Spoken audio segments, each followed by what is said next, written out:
What's going on, everybody? Welcome to the Ring the Bell Philly Show, presented by SeatGeek. We are back, baby. I see the numbers here joining us live. They're just going up and up. I really do appreciate that. Everybody go back to work. Don't watch us. Just go to work. This is going to be saved. You can watch this in a few hours.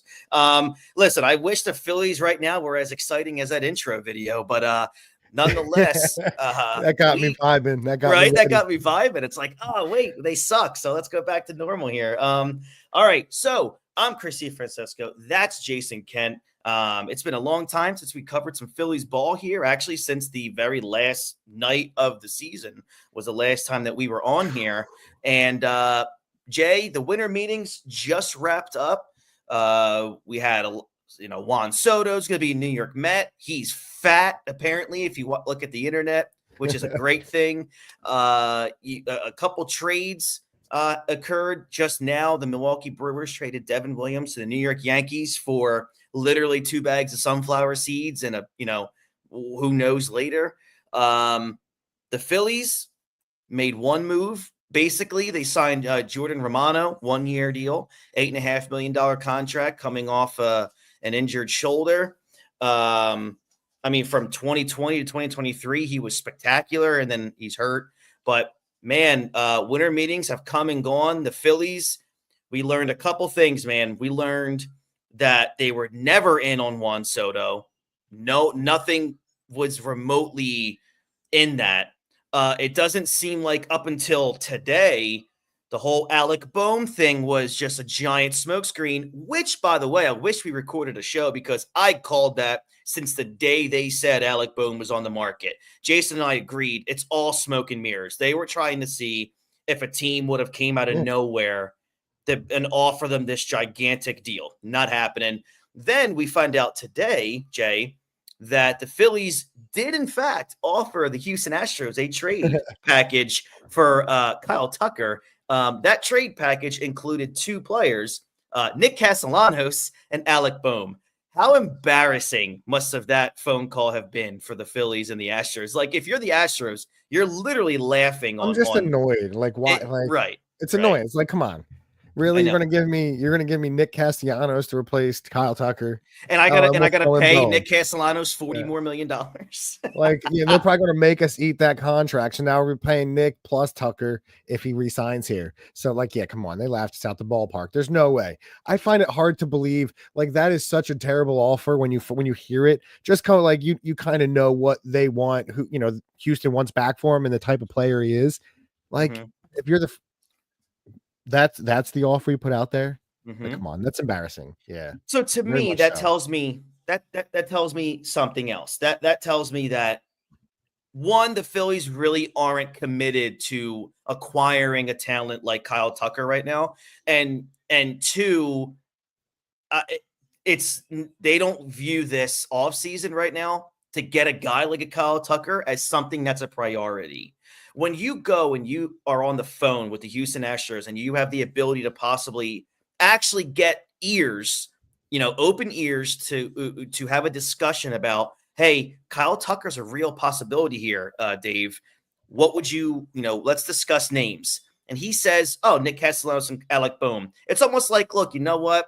We got the phone call with you. We made you an offer. You said no. Now we can tell our fans, well, look, we presented an offer for Kyle Tucker. Come on. But everybody knows that's bull crap. And it is. It's disrespectful because, to me, if I'm Houston, I'm not taking that next Philadelphia phone call. Totally agree with you. That's the problem that you have now is Kyle Tucker is a guy we talked about for a couple years now. I think that Houston's always talking about he's a guy they could move. He's a dude we've always thought could come here. And you feel like a call like that, just to disrespect, kind of smacks you in the face. They may not even take that call next time. So that's what I felt too. Like, come on, you're better than that. I agree. And up until last, are they though? So right. up until the July, since last July, Garrett Crochet was a name that was heavily involved with the Phillies. Jay, we get. Nothing occurs at the deadline. We now know that Justin Crawford and Aiden Miller were offered then. They were offered again this this winter meetings for Garrett Crochet, and then that's when we got the report that, if Andrew Painter wasn't involved, then that, conversations were going to cease to exist. And that's what happened. Garrett Crochet ends up going to the Boston Red Sox. So that Knicks there, another name that the Phillies were heavily involved in. You and I are pretty much on the same page, and I'm really happy that deal didn't go through. I know the guy has an upside and a really high ceiling, but if I'm gonna, and let me preface this, I'm getting ahead of myself. Jason and I have always been like, look, I don't care who the prospects are. If you can get an all-star, you trade the prospects. I don't care about prospects. Don't come at me with prospect stuff. One out of a million of these guys work out. So if you can get a Corbin Burns when he was available, or if you can get a Kyle Tucker at the deadline if he's available, you're going to trade your top prospects. But for Garrett Crochet, I'm not ready to say, yeah, let's trade our top gun prospects to get still more potential. Yeah, like to me, I like the potential we have. I get he's done it in the majors, but you still yet to see the guy last year. Like in the beginning, I was like, okay, we can do this. Would you give up Painter? But then when you really dive into the numbers, the dude didn't even average 5 innings a start last year. So to me, I'm okay keeping Painter, see what Painter is.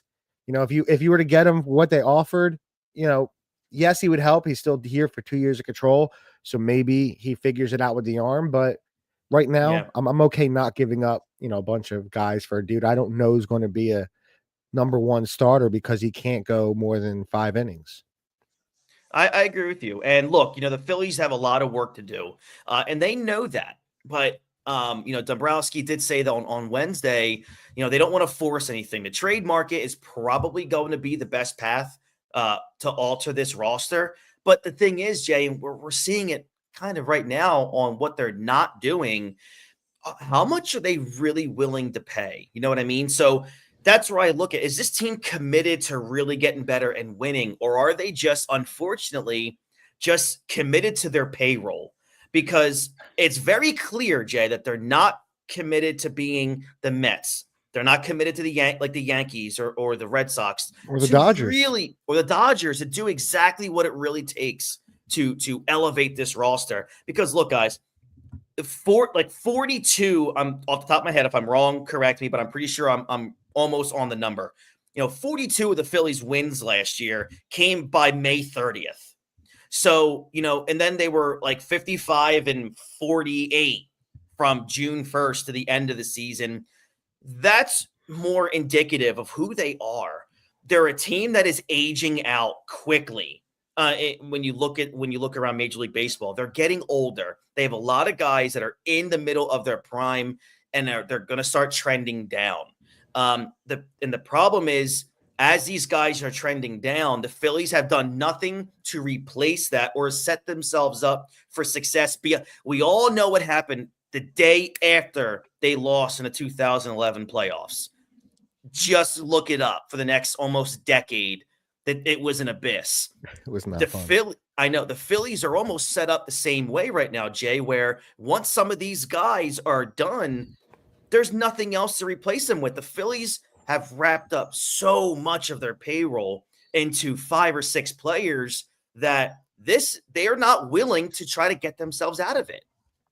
Well, and the bigger issue now too is when you say they're just content, and you mentioned all those other teams, Yankees in the World Series go out, sign Max Fried to the largest contract for a left-handed pitcher ever. Yeah. Mentioned earlier today, go out and trade for Devin Williams. Dodgers go out and they're not done. No, they're not. They're not. And Dodgers go out and they're in the Yankees are in the mix for Bregman. Yeah, he's one of those teams, so these teams that are making the World Series are going out and signing these players, these stars that are just going to help them. And they were in the World Series. The Dodgers aren't content with just one World Series. It seems like since the Phillies won, or even made the World Series, they got Trey Turner, but everyone kind of expected that. There hasn't been a move really. The Casty thing maybe shocked people. Schwarber, you kind of you thought maybe, I know Schwarber, Harper, friends, those things. There's been nothing shocking. These other teams that are, the Mets, as well as they played the end of last season, they beat us. They go out and go get Soto. Yeah. They may even keep Alonso. You know, and the Phillies, you're just standing pat after you for a good part of last year. You were the best team. You know, you were super hot. Yes, at the end of the season, it really, you guys crapped the bed, and now you're not doing anything to rectify it. And it's, as a fan, as somebody who loves this team, longtime season ticket holder, you know, been watching my whole life. It's very upsetting to see these other teams that have gone out and won last year, and are still going out and striving to get better. And you hear the same talk from Middleton and Dombrowski, you know, hey, you know, we do like the things we have. Well, what we have is not winning. And since we've signed Trey Turner, it got worse than it was when we made the World Series. So it really feels like it did in that 07 to 11 run, where you're just, you know, we didn't get a World Series this time, but it's getting worse and worse each time. And you're right. You see the Mets are, you know, right now they're a little bit better of a team than they were last year. Yeah. Braves are definitely going to be better right now. You may, you know, you're looking at second, maybe third in your own division right now. Right. So it's just, you don't know where you're at. And I'm at a point this season. I've been super positive. It's been for years. When we started, I was beating the Rob, you know, bleeding off Schwarber. I got to get back on that. You know, I got to get on topper now. I got to be harder. I'm just tired. I'm tired of management. I'm tired of leadership. You know, it really feels like they don't care. You know, you're bringing back T1 Walker this year after you didn't pitch him in the playoffs 2 years in a row. I know. He made the roster 2 years ago. You didn't pitch him. Last year, you couldn't even get this damn dude on the roster, and he signed for 2 more years, and you're bringing him back. So you're telling me as a fan that you really don't give a damn that this guy's going to be your number 4 pitcher next year, maybe your number 3, because Ranger may not be able to do it. And that's what you're selling us. You're saying you're content with that.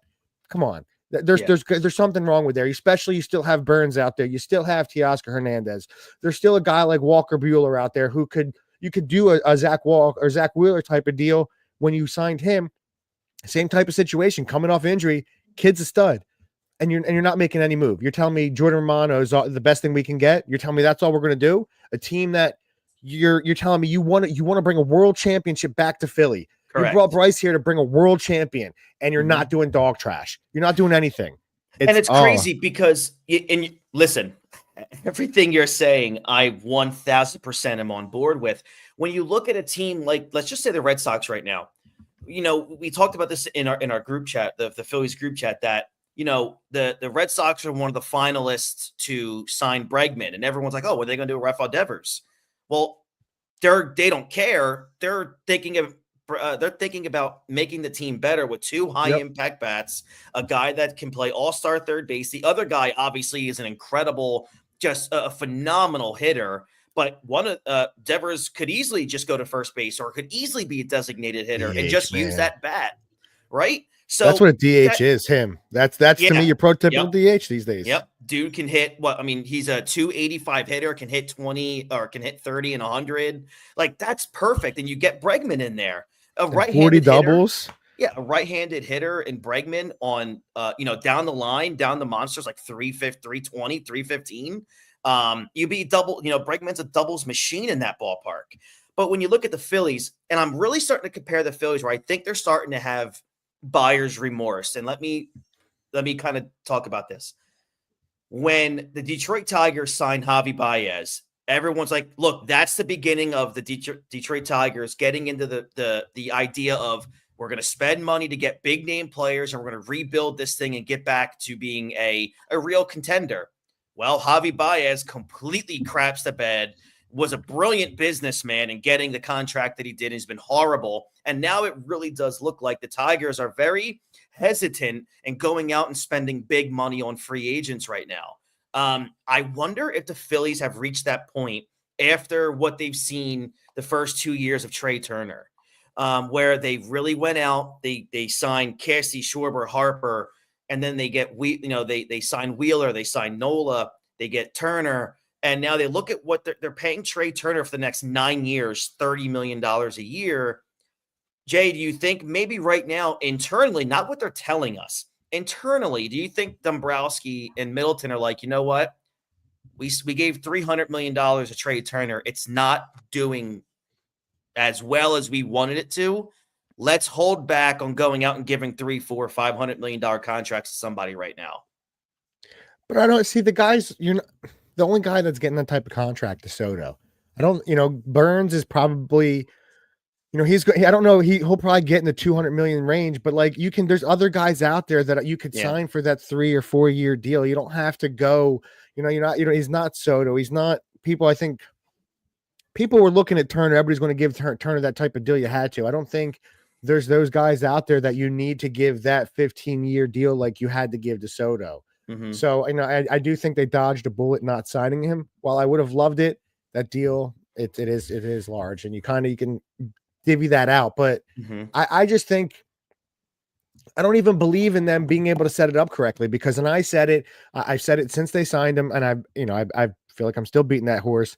When you sign a player with Casty and Schwarber and Turner and like you're signing these big bats, but you're not always thinking defensively. You're thinking MLB The Show. You're not thinking Major League Baseball. And now you're really in a spot where you have to, you had your DH, and I get your DH is locked up. It's beautiful. But when you brought Bryson as the right fielder, now you have to move him to first base. Now Casty's in the field all the time.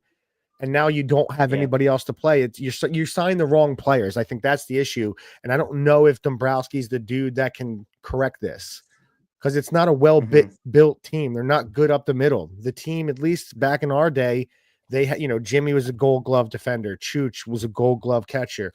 Victorino could play Gold Glove defense. They just don't have that, and they're not the outfield back then. They were amazing. These guys, not sure they're going to get to the ball. You don't know if they're going to be able to track the ball correctly. So it's just, It's not a very well-built team. And I don't know if they can correct it. You can't fix it in one offseason. You cannot. So you look at what the remaining needs are. Outfielders, they need somebody to play left or center, maybe even both. Marsh and Rojas, they're expected to play the other position. There aren't many quality options in center field. I mean, you could trade for a Cody Bellinger, which is something that could happen. Left field is most likely the place we're going to see somebody new. Teoscar Hernandez, Anthony Santander are still available. They're not going to be cheap.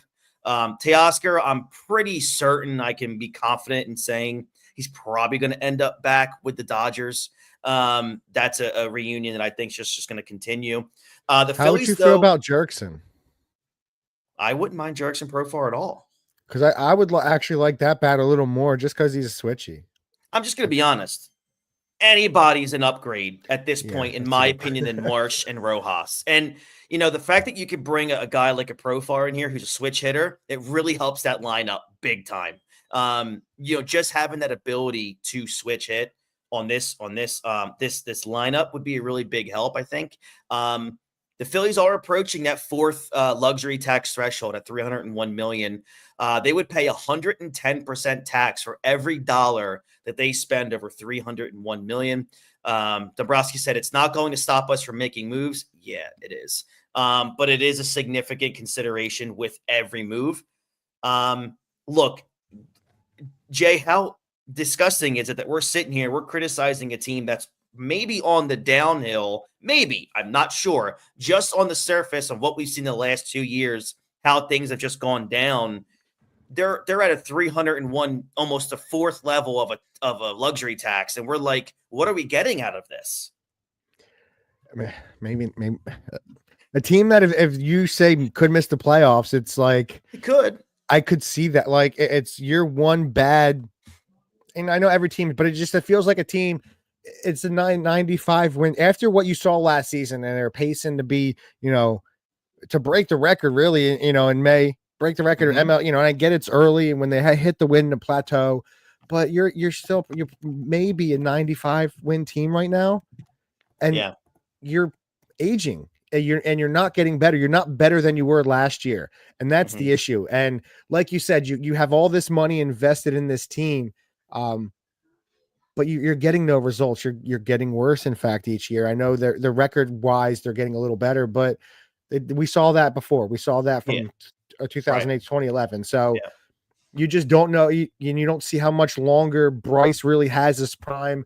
You don't know what Trey is. Trey hasn't been that dude that we thought he was. I know he's had those stretches, and Casty's just not.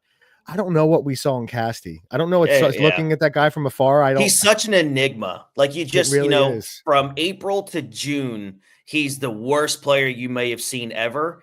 And then he'll have like an August or September that he had where he carries you. it's almost like, I mean, he's a better version of Rhys Hoskins offensively. Okay. But that's the thing. It's like, man, the dude has shown that he can carry your offense for a good month or so. But I mean, he's obviously statistically a much negative defender. And he's just someone who's just gonna, his swinging strike ratio is so awful every single season. He doesn't improve. But look, when you're 33 years old, you are what you are at this Yeah. point. But He's this is a not team. changing. No, he's not. This is a team that, since July 1st was 40-38.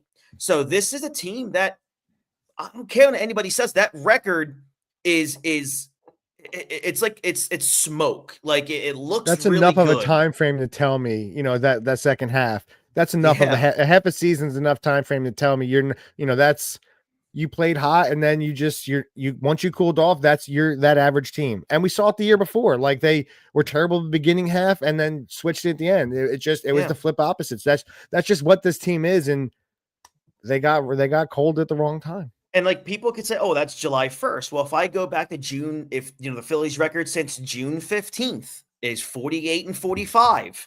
Again, this is indicative. Average team. And you're right. Dean's right. That's 2/3 of the season. You were a barely above 500 team. That is telling me that you can't go into this offseason with the mindset of, you know what? I think we can run this back for the most part and make a little bit of changes here and there. You just lost Jeff Hoffman. You lost Estevez. You signed a pitcher who, look, if he's really good and he's healthy again, then look, you found a great 1-year contract on a guy making $8.5 million. That's great. It's not going to help you win the World Series. But then you look at the lineup. We just talked about it. Jay, we don't trust the entire outfield of the Philadelphia Phillies. And we're probably going to go in, maybe as of this moment we are, as of December 13th, we're going to go into 2025 with the same 3 players from last season, last 2 seasons, really. Well, we talked about it this whole offseason. That's why kind of we both, as much as we kind of all said we wanted Soto, and we've discussed it when you really broke it down, Soto's a luxury we can't afford because this team's, you're not one guy, you're not one signing. You need outfield help. You need a third pitcher. You need bullpen help. You don't know, it sucks. You don't know what Stott is right now. You kind of hope maybe he's somewhere in between what he was last year and the year before. You're not sure what Marsh is. You don't know what he had. So there's all these, you need help everywhere. So the problem is, like you said, you're so close up to this threshold of luxury tax, and it's not a simple fix. And then you do have guys, Bohm, you maybe have to replace Bohm in a year or two because he may be gone. So they're just so far ahead, and too much is wrapped up in Trey and those guys. And Bryce, that and nobody wants Casty and Schwarber. So you really have to hope you can ride Nobody this wants next. Aiden Miller. Apparently, yeah.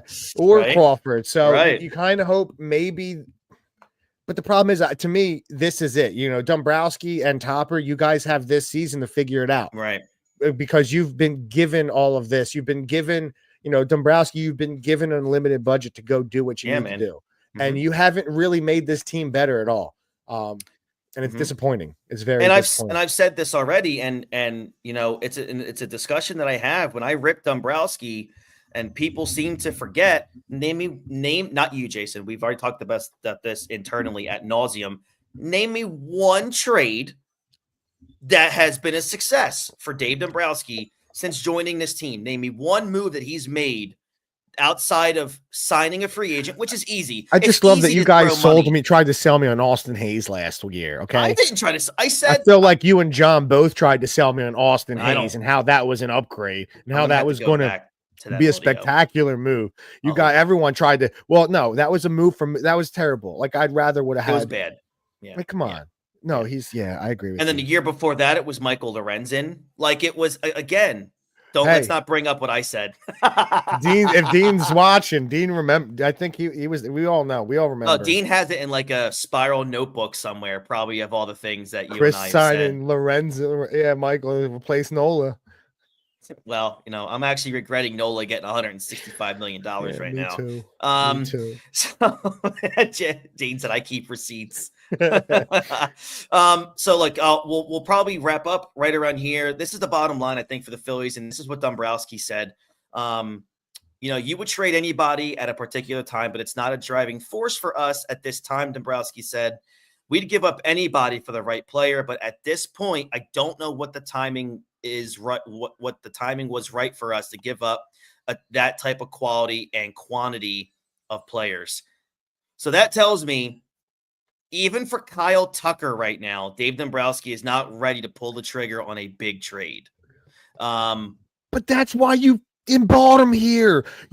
Everybody, I remember when we signed this, and I'm sorry to cut you off, and I'm sorry to do this. Good. It's fine. But my damn blood's boiling because you brought this dude here because that's what he's been known to do. Right. I remember being at a Phillies tailgate talking, we had the guys there, and one of the dudes, one of the friends is from Boston, and he said, listen, you're going to love this dude. Once you guys are right there, you're going to love him because he's going to blow your farm system up and go get what you need to get. That's right. And this dude hasn't made one damn move. And it pisses me off to no end. I thought last season, really thought at the deadline, the dude's going to make a deal. He has to this year. If he doesn't make a deal and this team doesn't win a World Series, he's got to go. You got to get him out of here because you brought him in here to bring us a damn World Series, a Hall of Fame GM, and you haven't done dog shit since he's been here.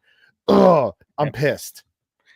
And you should be. Every Phillies fan should be. Because look, this is just a the way it's kind of really been for a long time.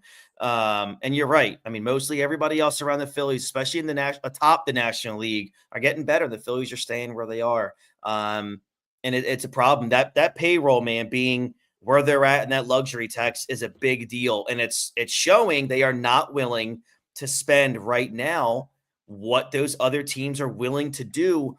And the Phillies clearly aren't trying to relieve themselves of some of those contracts. You have an opportunity. Or they apparently. I mean, it's hard to trade when nobody wants your players, which is crazy because those are the same players that the Phillies believe they can run it back and win a World Series with. So it's just a massive catch-22. So Jay, I know it's December. Unless something big happens, we probably won't be back on until the beginning of February. What is your outlook? I know we're angry right now, and it looks bleak because of what's already happened and who's available that's left. What's your outlook on the rest of the offseason? Do you think the Phillies somehow come out of nowhere and make a big splash? No, I really don't. I don't see it happening, and it's not good. I honestly believe. I think the Mets are going to actually make another move. I think they make another big move before the end of the offseason. Cohen really seems he wants to go out and win. He's already made it clear he'll overpay for everybody. And the dude, that's to me, when you go out and pay that and he's deferring no money, he's not like, the Dodgers will defer 50 million or we'll defer 500 million for like 30 years. No, we'll give it all to you up front because I'm a baller. I'm a boss. Here you go. So it's not looking good, bud. And I don't think it's gonna be a long season next year, I think. Well, let's hope that we are incredibly wrong and that all of this can be rectified. I'm not hopeful about it because, again, look, we've seen this song and dance before, and we've seen it more often than not when it comes to the Phillies. So, we'll see what happens for the rest of the offseason. Look, if you guys are watching us on YouTube, which apparently a lot of you are, like this video, subscribe to the channel, and of course, ring that bell for notifications when we have a new video coming up or when we're going to go live. Wow, I didn't know that the Phillies played 165 games in a season. I was trying to math it out. 3 extra games. I was trying to make sure. Yeah, he's got them. Oh, that's funny. Head over to SeatGeek.com right now. Use our code Ring the Bell for $20 off your very first ticket purchase. And if you're looking to get a little bit of an edge in the gym or, help sleeping at night for recovery, head over to alphalion.com right now. Use our code Ring the Bell for 10% off your order. I got some boxes of stuff coming that I'll display on the next show that we do, so you can kind of guys see what I use. And it's really good stuff, and I'm really looking forward to showing you all that. But again, this has been the Ring the Bell Philly show here on the RTB Philly Baseball Network. I hope you guys have a great rest of your holiday season. Be safe. God bless you all and have a great one. And we'll catch you all down the road. Have a great rest of your week, everyone. Take care.